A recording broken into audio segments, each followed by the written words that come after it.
The wind rolled across the barren plain like a restless spirit, dragging dust and grit through the seams of the log cabin until it seemed the very walls might shudder apart. A thin girl crouched in the weeds beyond the fence line, clutching a bundle of broken sticks, her hair tangled with burrs, her dress frayed to the knees. She moved carefully, silently, as though even the air might betray her if she drew too much of it. Her arms ached from gathering wood all morning, but she pressed on, knowing her uncle's fury would fall hard if she returned empty-handed. The prairie had its own language, the rasp of grass in the wind, the high-pitched cry of a hawk overhead, the hollow echo of hoofbeats carrying faintly across the distance. That sound tightened her chest. She dropped to her knees, pressing herself into the tall grass. Her heart hammered. Horsemen meant danger. Raiders, drifters, bounty hunters. Her uncle always said that anyone on horseback could be death coming down the road. She crouched lower, clutching her mother's locket where it hung against her chest. But it wasn't a company of men who appeared. From the wavering shimmer of the horizon came a lone figure, stumbling more than walking. A boy, smaller than she expected, dragged one leg stiffly through the dust. A native child, his dark braids loose, his moccasins torn at the toes, his face streaked with sweat. He moved like someone running from ghosts. The girl's breath caught. Every story her uncle had told came back sharp and quick. Indians sneaking in the night, scalps nailed to doors, knives flashing in firelight. She wanted to bolt, to vanish into the tall grass and leave him to whatever fate chased him. Yet when she saw the boy collapse, dropping to his knees with a cry, some fierce spark rose inside her, something louder than her fear. She stood, dropped her bundle of sticks, and hurried forward. He looked up when her shadow fell across him. His eyes were glassy, clouded with pain, but there was no hatred in them, only the raw helplessness of a wounded animal. She fumbled for words but found none. Her uncle had forbidden her to speak the native tongue even if she knew a scrap of it. So she did the only thing her heart told her. She offered bread. A small crust, saved from her breakfast, hidden in her pocket. The boy hesitated, then snatched it with trembling hands. She bent, inspecting the gash on his leg where blood had soaked through the leather. It looked cruel, made by something sharp and careless. He flinched when she touched the wound, but she steadied him with a whisper, the same words her mother used to sing when storms rattled the shutters. The language meant nothing to him, but the sound seemed to soothe. She tore a strip from her hem, wrapped it clumsily around his leg, and tied it with shaking fingers. Every glance over her shoulder told her she was courting disaster. If her uncle returned to find a native child on the ground outside their cabin, rage would not stop at words. He would see treachery, betrayal, a sign of war. Yet she could not pull back. The boy's shallow breaths, the way his hands clutched at the bread like it was life itself, these things chained her to him. When at last he lay back, eyes fluttering in uneasy sleep, she sat beside him, watching the sky bleed into dusk. Coyotes howled across the ridge, sharp and lonely. She thought of her mother again, of gentle hands that smelled of wild sage, of stories whispered in the glow of lamplight. Her mother would have helped, no matter the danger. That thought steadied her. By the time the last star flared to life, she guided the boy inside the barn. Hidden in the hay where her uncle rarely bothered to step. She placed water at his side, tucked another strip of cloth under his wound, and whispered a promise that though he could not understand the words, she would keep him safe through the night. Sleep came late, fitful, filled with dreams of pounding hooves and painted faces. When dawn pushed gray light through the cracks of the cabin, she rose before her uncle, slipping out to check the barn. The boy still breathed, still lived, his chest rising faintly against the straw. Relief softened her shoulders. Then the earth began to tremble. At first it was subtle, a shiver beneath her bare feet. Then stronger, steady, like the heartbeat of a giant beneath the soil. She froze, straining to hear. The sound grew, hoofbeats, not one, not two, but many, rolling across the plain in thunderous unison. Her throat tightened. She ran to the edge of the yard, climbed the fence, and looked beyond the haze of morning. A line of horsemen spread across the horizon, moving as one body, dust rising behind them in a great storm. Spears glinted, feathers trailed, paint streaked across their faces. Not one rider, not 10, dozens. She counted until her breath ran out. 40 warriors. They came swift, their voices carrying in sharp cries that cut the air. The girl clutched her locket so hard the chain bit her skin. She could not move, could not breathe. All at once, everything she had feared and everything she had chosen pressed together into this single moment. The act of kindness, the boy in the barn, the stories of her uncle, the shadow of her mother's memory. The riders drew closer, their horses pounding the earth like drums of judgment.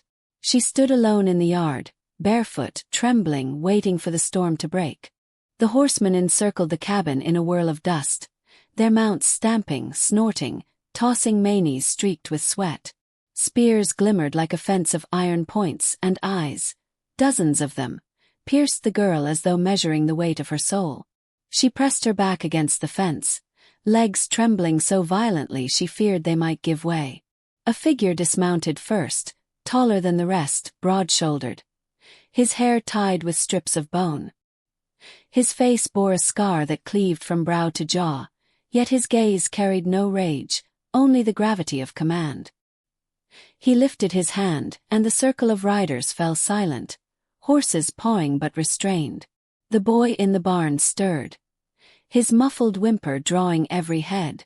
The scarred man's gaze followed the sound. He spoke in a low, clipped voice, words that rolled like stones, heavy with meaning she could not grasp. Another warrior translated in rough English, his tone sharp. "Our chief asks, why is the boy here?" Her throat constricted, but she forced the words out. "He was hurt. I helped him." Nothing more. No trembling explanations, no pleas. Just the truth. The warriors murmured among themselves, some with scorn, others with a flicker of approval. Then the cabin door crashed open. Her uncle stormed out, shotgun clutched tight, his face purple with fury. "Get away from my land," he bellowed, cocking the weapon with a metallic snap that echoed like thunder. "You filthy devils, take one more step and I'll drop every last one of you." The girl's heart lurched. The warriors didn't flinch. They shifted with predatory precision, surrounding him before he could fire. Spears angled, arrows lifted. Horses pressed closer, their riders poised to strike. One swift command from the scarred chief could end him in an instant. She darted forward, raising her hands. "Stop. Please, don't kill him." Her voice broke, but it carried across the tense silence. To her surprise, the command mattered. The chief lifted his hand, halting his men. The moment stretched like a pulled bowstring, the girl caught between the threat of violence and the mercy she begged for. The chief fixed his gaze on her, then beckoned. "Step forward," the translator relayed. Her knees shook, but something inside her refused to cower. She stepped past her uncle, ignoring his curses, until she stood alone before the scarred man. He leaned from his horse, lowering his face until his eyes locked with hers. They were dark, searching, filled with an intensity that made her want to look away, but she didn't. She held his gaze, though her body trembled like a leaf in a storm. At length he spoke, and the interpreter's words struck the air. "You could have left the boy to die. Why did you not?" Her mouth was dry. She swallowed hard. "Because he was alone. Because no one else would." The answer seemed feeble, yet it was all she owned, the truest piece of herself she could offer. The chief studied her, unreadable. Then he sat back, speaking to his warriors. Debate flared, some voices rising in anger, others in measured tones. One young man, face painted in bright ochre, sneered at her, declaring her weak, deceitful, a bait to lure them into ambush. Another, older and calmer, countered that only honesty shone in her eyes. The argument twisted, fierce as a storm, until a sharp whistle cut it short. From somewhere behind, one of the warriors barked a joke. "Look at her. This little bird could barely feed a crow. How could she feed a war?"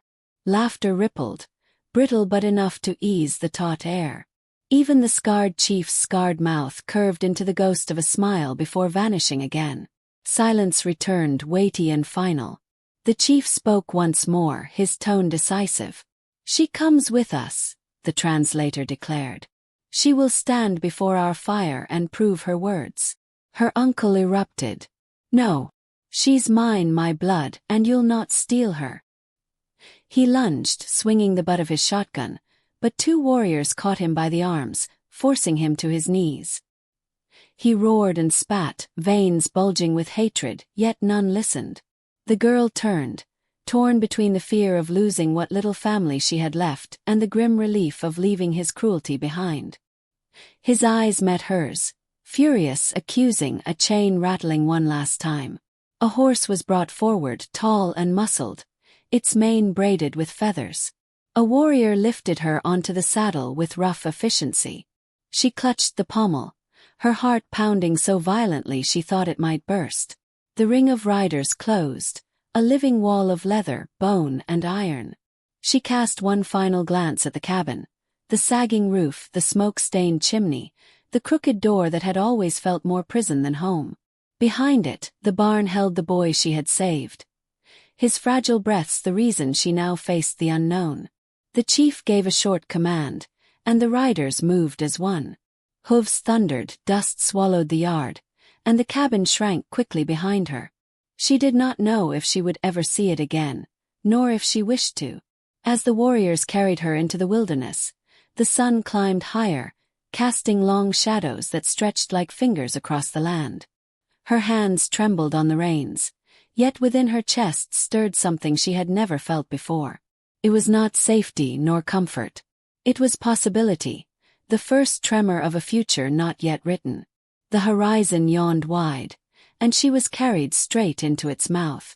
The ride carried her deeper into the plains, where the earth rolled in endless swells and the horizon seemed to stretch beyond forever. The air was rich with a sense of horse sweat, wood smoke carried from unseen fires, and the faint sweetness of wild sage crushed beneath hooves.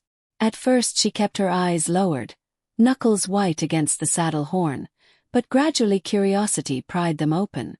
The warriors rode with unbroken rhythm, their bodies moving like shadows of the animals they commanded, silent but for the occasional call of a hawk or the chime of beads braided in manes.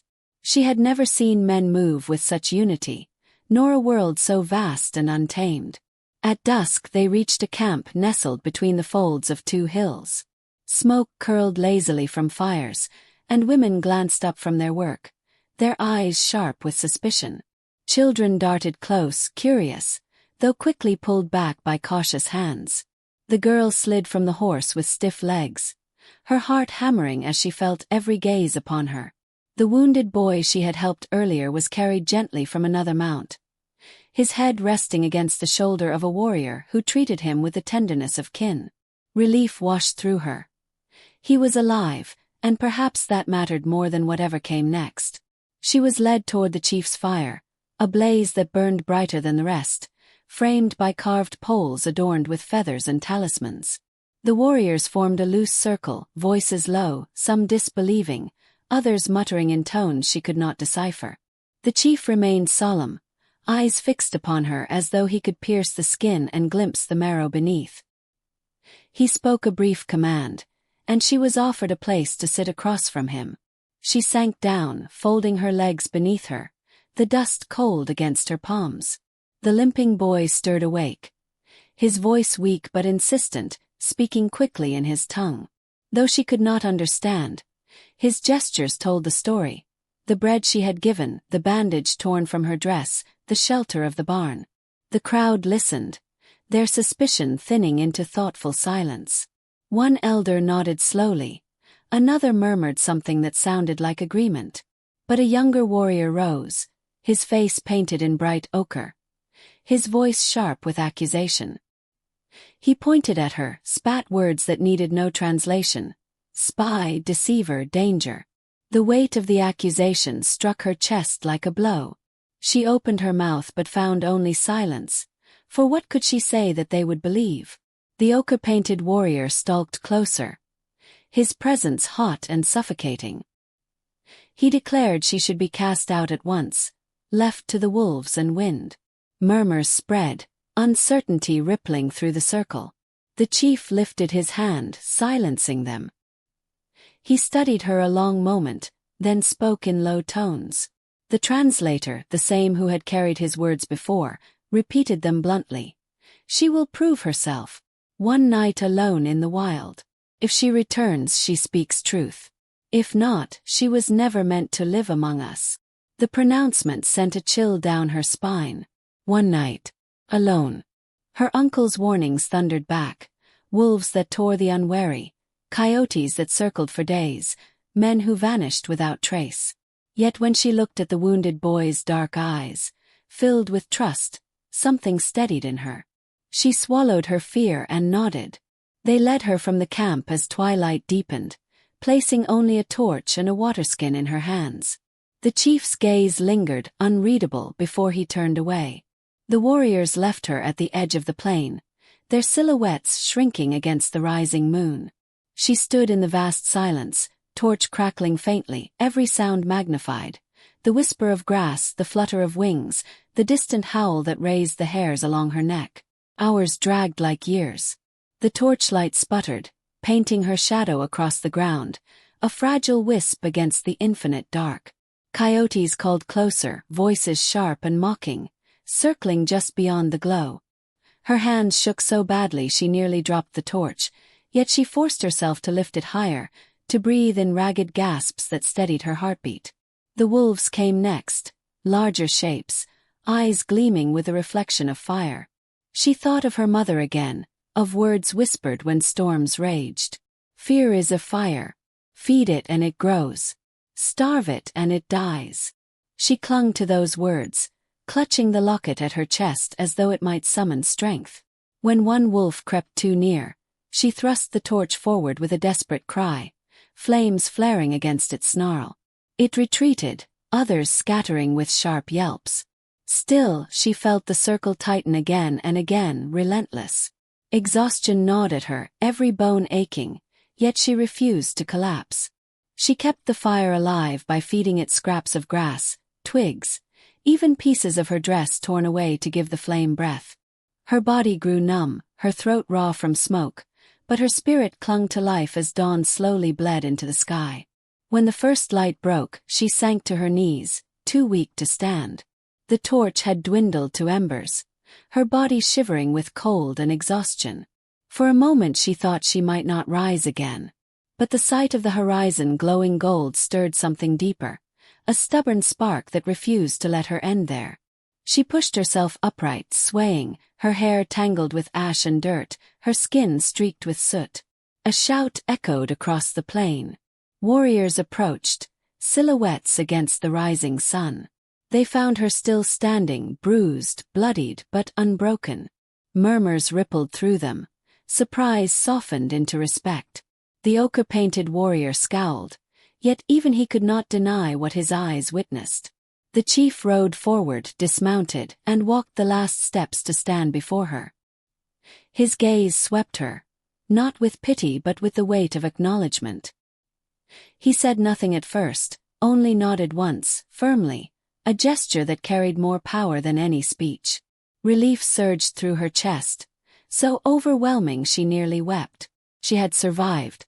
She had proved herself, not only to them but to herself. Yet beneath the relief lingered an unease, for she sensed that this trial was not an end but a beginning. Somewhere beyond the campfires, a greater storm brewed, and she was no longer an outsider who might escape its pull. She was bound to them now by blood, by survival, by the truth written in the ash and scars upon her skin. The warriors turned back toward camp, the girl walking among them this time not as a prisoner but as one who had earned a place, however fragile. The chief's silence was heavy with unspoken judgment, the boy's faint smile gave her a spark of hope, and the horizon loomed wide, hinting at trials yet fiercer than the wolves of the night. The days that followed her trial passed in a haze of smoke, song, and wary glances. She moved among the people now, no longer a stranger tied to a saddle, but not yet one of them either. The boy she had saved walked with her, his limp stubborn yet improving, his laughter carrying light where suspicion lingered. For the first time in her life, she felt a kind of belonging, fragile though it was, as if kindness had carved her a place she never thought existed.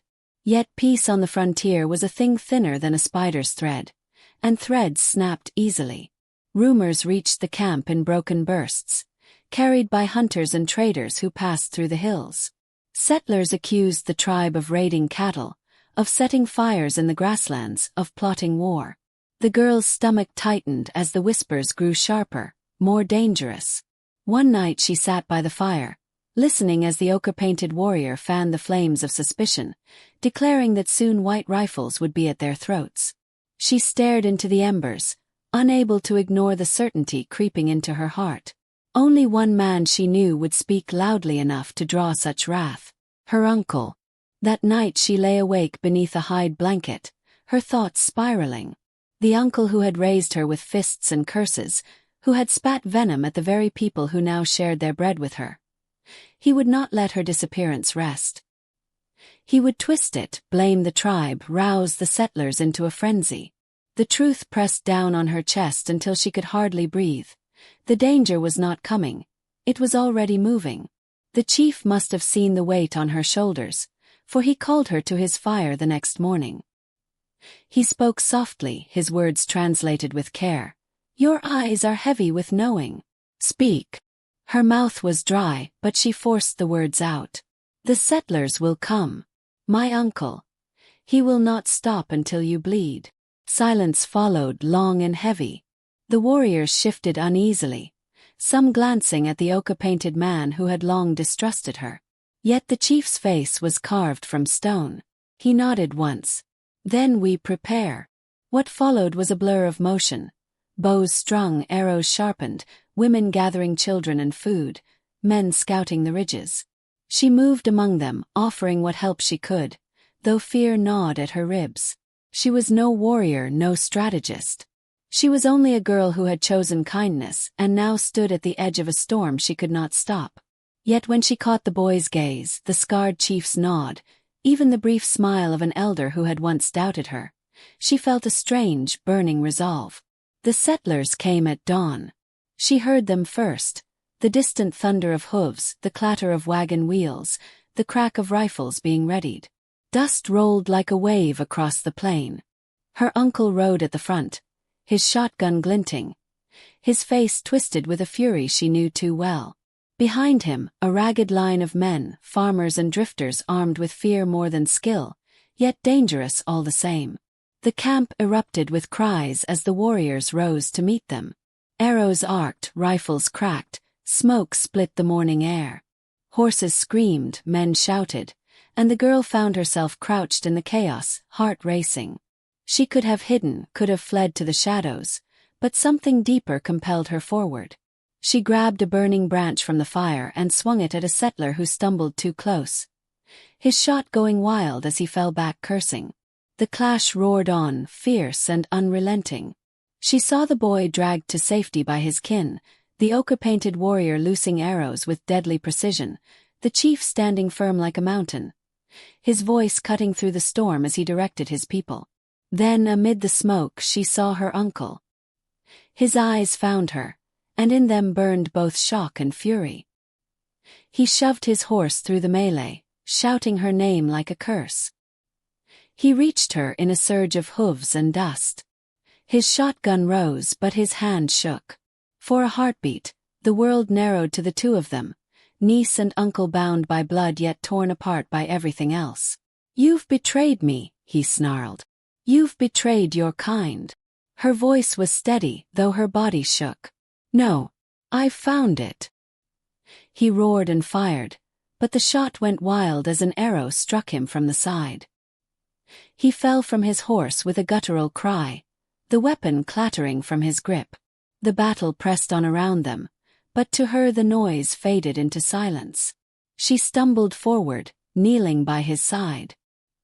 His eyes glared up at her, dimming yet still bitter, as if he would curse her even with his last breath. She wanted to hate him, yet all she felt was a hollow sorrow. When the dust cleared, the settlers were gone, broken and scattered, leaving their dead behind. Smoke drifted from the grass where fire had licked and died. The tribe gathered their wounded, their voices low but steady. They had endured, though the cost was heavy. The girl stood at the edge of the camp, her uncle's lifeless body behind her, the chief before her. He looked at her for a long moment, then spoke. His words translated with simple finality. "You have stood with us. You are no longer outside our fire." Tears burned her eyes, not of grief alone but of something deeper, a sense that she had crossed a line that could never be uncrossed. She was no longer the frightened child in the cabin's shadow. She had faced wolves, war, and the ghost of her own blood. She had chosen, and in that choice she had been remade. As the sun sank low, she sat among the people, the boy leaning at her side, the fire painting their faces in gold. The prairie stretched wide and endless around them, a land scarred yet still alive. She felt the locket against her chest and whispered to the memory of her mother, not in sorrow but in strength. And somewhere beneath the crackle of flames a voice rose, her own steady and sure, carrying into the vast silence. On the edge of a dying frontier, a little girl found her courage not in the safety of walls, but in the wild, untamed heart of those who once were strangers. If this story moved you, don't forget to like, subscribe, and share your thoughts in the comments.